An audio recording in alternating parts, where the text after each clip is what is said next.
ஆகா கல்யாணம் சீரியல்ல இன்னைக்கு என்ன நடந்திருக்கு அப்படிங்கிறத பார்க்கலாம். இந்த பக்கம் நம்ம ராஜலட்சுமி, கோடீஸ்வரி, மகா, ஐஸ்வர்யா இவங்க எல்லாருமே சேர்ந்து அந்த ஆசிரமத்தில அழகிய பத்தின டீட்டெயில் கிடைக்குமா அப்படின்னு சொல்லிட்டு அங்க இருக்கிற எல்லா இடத்துலயும் தேடி பார்க்குறாங்க. அங்க இருக்கிறவங்க கிட்டயும் விசாரிச்சு பார்க்குறாங்க. அதுல எல்லாம் பாதி பேர் வந்து பைத்தியமா இருக்கு. ஸோ அதனால வந்து நல்லா பேசுறாங்க. ஆனா கடைசியில தான் அவங்க பைத்தியம் அப்படிங்கிறதே தெரிய வருது. எனக்கு அழகிய தெரியும், அழகிய தெரியும் அப்படின்னு சொல்லி தான் ஃபர்ஸ்ட்டு பேச ஆரம்பிக்கிறாங்க. அதுக்கப்புறம் தான் அவங்க பைத்தியம் அப்படிங்கிறதே அவங்களுக்கு தெரிய வருது. மகாவும் வந்து பார்த்தீங்கன்னா, அந்த வார்டனோட ரூமுக்குள்ளார பூந்து அங்க இருக்கிற ஃபைல் எல்லாம் எடுத்து பார்த்துக்கிட்டு இருக்கிறாங்க. அந்த நேரம் பார்த்து கரெக்ட்டா வார்டனும் உள்ளார பூந்துடுறாங்க.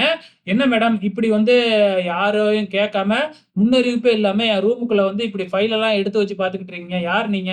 அப்படின்னு சொல்லி விசாரிக்கும் பொழுது எல்லாருமே அங்க வந்துடுறாங்க. அதுக்கப்புறம் இந்த மாதிரி எங்க வீட்ல ஒரு பிரச்சனை. அழகி பாப்பாங்கிற பாப்பாவோட டீட்டெயில் எனக்கு வேணும். இந்த ஆசிரமத்தில தான் இருந்ததா சொன்னாங்க அப்படின்னு சொல்லி கேட்கறாங்க. அந்த வார்டன் வந்து அப்படிலாம் யாருமே இங்க இருந்ததில்ல. யாரோ உங்ககிட்ட சொல்லி பொய் சொல்லியிருக்கிறாங்க அப்படிங்கிறத மட்டும் வார்டன் சொல்லிடுறாங்க. ஸோ அதே டைம்ல இங்க சித்ரா தேவி வந்து பயங்கரமான சதி திட்டம்லாம் தீட்டிட்டு இருக்கிறாங்க. இப்ப சூர்யா வந்து எங்க போறாப்ல அப்படின்னு பார்த்தீங்கன்னா, ஆந்திராவுக்கு போய்க்கிட்டு இருக்கிறாப்லயாட்டுக்கு அழகியோட அம்மாவ பார்க்கறதுக்காக. ஸோ இப்ப 2, 3 ரவுடிங்க சூர்யாவ பின்தொடர்றாங்க இல்லையா? அவங்க வேற யாரும் இல்ல. நம்ம கௌதம் செட் பண்ண ஆளுங்க தான். ஸோ சித்ரா தேவி இப்ப என்ன சொல்றாங்க அப்படின்னா, சூர்யா எப்படியும் அழகியோட அம்மாவ பார்க்கறதுக்காக தான் போறாப்ல. அப்ப அழகியோட அம்மாவ பார்த்த உடனே உன் ஆளுங்கள சொல்லி அழகியோட அம்மாவ கொன்னுட சொல்லு. அந்த பழிய தூக்கி சூர்யா மேல போட்டுறலாம்.